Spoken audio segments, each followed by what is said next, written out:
Here at Niagara Falls, more than 150,000 gallons of water pour over the edge every single second. The falls are known around the world for their size, their sound, and their raw, unrelenting force. Millions of visitors stand at the brink each year, staring into the rushing water, believing they are seeing the whole story. Surrounded by mist and thunder, you feel small, almost insignificant, against the overwhelming power of nature.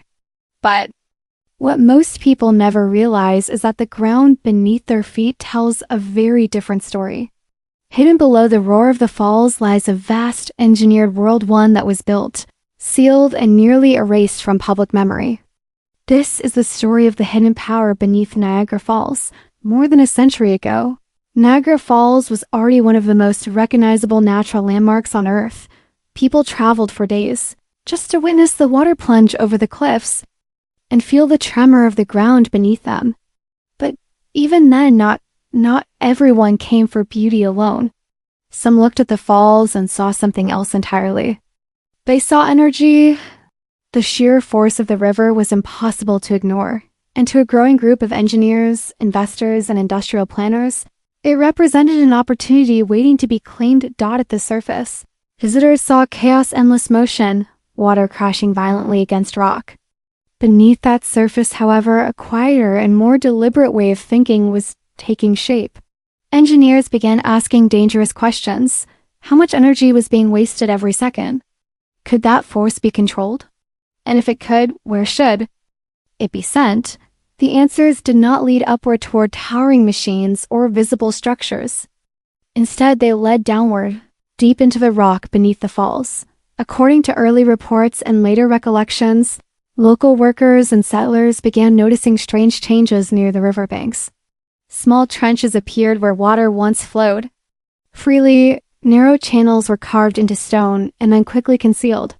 Some locals believed these early works were never meant to be seen. They were quiet, practical, and deliberate. People living nearby reported hearing the sound of tools striking rock late at night, long after visible work had stopped. The sounds were described as dull, rhythmic impacts echoing from beneath the ground. No one spoke openly about tunnels, but whispers spread among workers that water was being guided below the surface.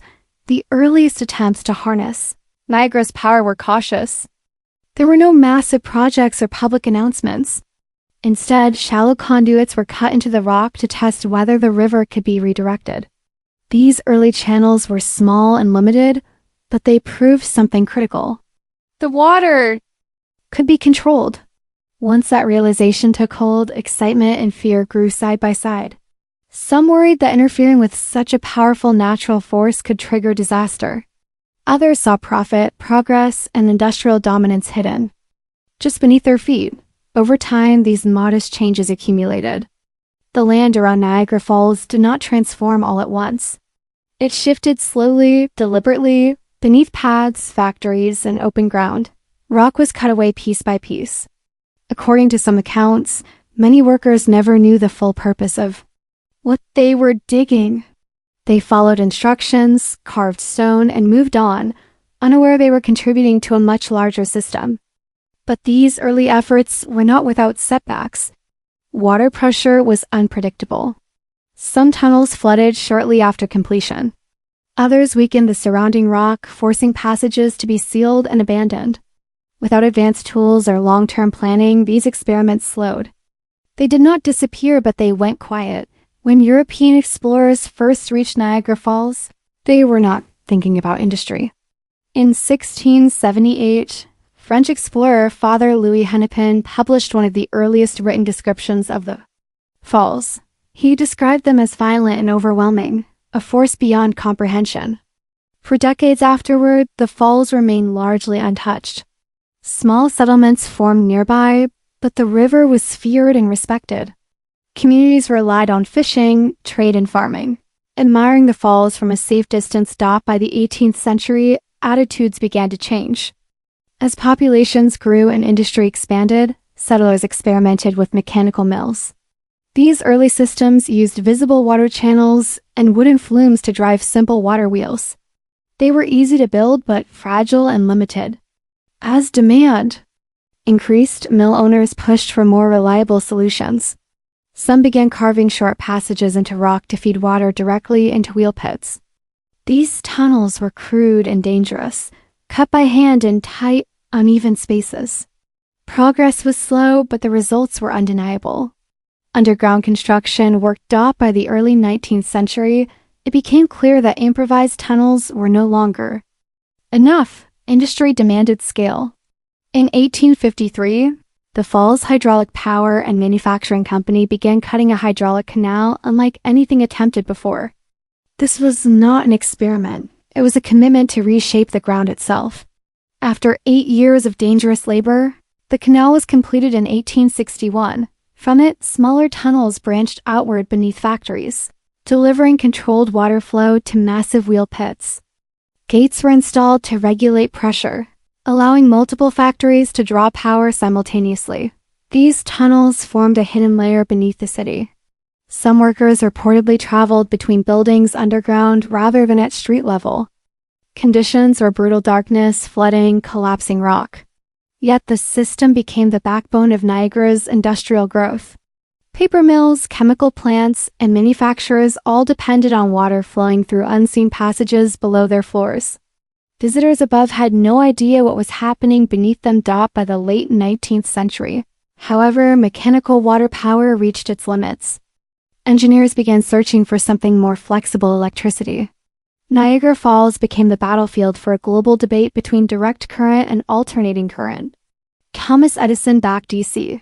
Nikola Tesla and George Westinghouse championed AC. Niagara would decide the future. To make alternating current work, engineers needed unprecedented control over water. The Adams power plant required enormous underground tailrace tunnels to carry used water away from turbines. These tunnels were massive for their time, carved deep into the gorge with hand tools and controlled blasting. Brick linings reinforced weak sections. Every foot forward risked collapse or flooding. On November 16, 1896, electricity from Niagara reached Buffalo, more than 26 miles away. The world changed overnight. Alternating current had won. Beneath the surface, the tunnels continued their silent work, unseen but essential. Canada soon followed. In 1904, the Ontario Power Company began constructing its own underground network near Horseshoe Falls. These tunnels were larger, deeper, and built for permanence. Thousands of immigrant workers labored underground by lantern light, carving vast passages through layers of rock. The system powered factories, streetcars, and cities across southern Ontario. As the 20th century progressed, technology advanced and centralized systems replaced many of these early tunnels. Some were sealed, others collapsed or were filled in. Streets and buildings rose above them, hiding their existence. Rumors spread of lost chambers, abandoned machines, and hidden quarters beneath the falls. In 2018, engineers and archaeologists surveying beneath Niagara made a shocking discovery. Buried tunnel sections emerged containing rusted turbines, pipes, and machinery frozen in time. The network was far larger and more interconnected than anyone had imagined, stretching beneath both countries. Brick-lined arches soared overhead. Narrow crawlways led to vast chambers. Evidence of collapses and repairs told stories of danger and ambition long forgotten. Standing above Niagara Falls, even today it is impossible to grasp the scale of what lies below. An invisible world once carried power across an entire region, hidden beneath one of nature's most famous wonders. And while the water still roars above, the silence below is almost louder, a reminder of how much history can exist just beneath the surface. If you enjoyed this story, hit the like button and subscribe to Exposure Stories.